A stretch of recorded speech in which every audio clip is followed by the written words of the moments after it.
Di kota pahlawan, Surabaya memiliki banyak peninggalan bangunan bersejarah dan pernah dihuni oleh pahlawan nasional. Salah satunya adalah rumah wafat Wage Rudolf Supratman, sang pencipta lagu Indonesia Raya yang ada di Surabaya Utara ini. Hal ini sekaligus menjadi bukti sejarah bahwa dalam kontribusinya bagi kemerdekaan Indonesia, W.R. Supratman pernah tinggal hingga wafat di kota Surabaya.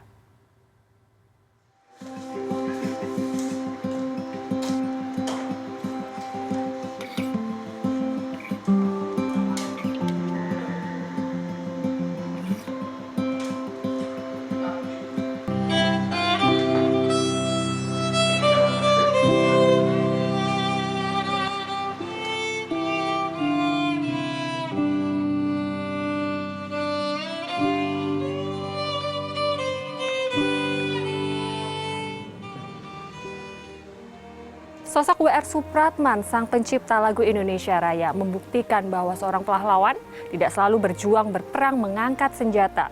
Sebagai komponis, sebagai jurnalis, ia turut berkontribusi merebut kemerdekaan melalui berbagai karya-karyanya. Di Jalan Mangga nomor 21 inilah menjadi tempat kediaman W.R. Supratman selama di Surabaya hingga ia tutup usia. Di rumah ini Wage tinggal bersama kakak tertuanya, Rukiem Supratia, dan kakak ipar laki-lakinya yang bernama Willem van Eldik.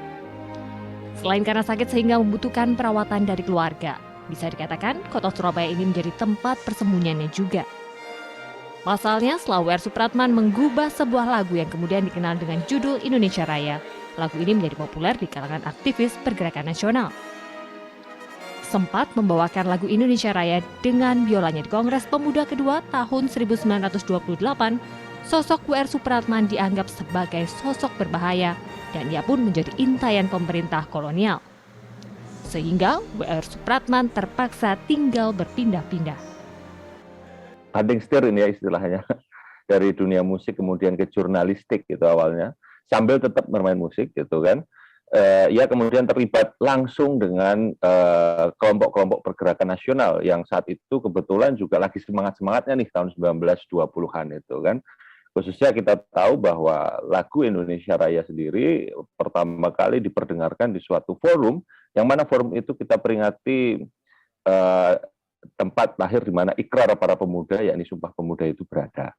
Nah, dia ada di inti dari pergerakan nasional itu. Selama di Surabaya, W.R. Supratman bergabung di sejumlah organisasi, salah satunya Parindra yang dipimpin Dr. Sutomo. Tidak hanya aktif di organisasi, ia pun juga masih terus mengeluarkan karya-karya ciptaan lagunya. Mas Ahmad, ini berarti kita di ruang tidurnya W.R. Supratman pada waktu itu ya. Nah, sebenarnya karya-karya apa sih yang dikeluarkan pada saat beliau masih berada di Surabaya ini? Jadi saat itu di tahun 1937 itu, yang mana beliau datang ke Surabaya dan tinggal di sini, itu kayak sembunyi gitu loh. Sembunyi yang kemudian ada beberapa karya yang saat itu pernah kayak digubah oleh beliau, seperti Mars Parindra, kemudian Mars Surya Wirawan, dan lagu Matahari Terbit saat itu. Nah, yang mana pada waktu mau disiarkan di Radio Nirom atau RRI, malah lagu Matahari Terbit itu yang mengakibatkan beliau itu ditangkap oleh Belanda. Ya, tepatnya tanggal 7 Agustus 1938, Supratman diringkus oleh PID atau Dinas Intelijen Politik Pemerintah Kolonial Hindia Belanda. W.R. Supratman ditangkap saat memimpin paduan suara KBI menyanyikan lagu Matahari Terbit di Radio Nirom.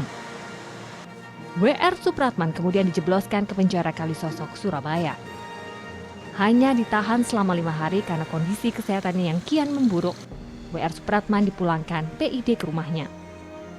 Di rumah Jalan Mangga 21 inilah W.R. Supratman menghabiskan hari-hari terakhirnya hingga wafat pada 17 Agustus 1938 di usia 35 tahun. Ia dimakamkan di tempat pemakaman umum Rangkah, Surabaya. Saat itu dikisahkan sosok W.R. Supratman hanya orang biasa.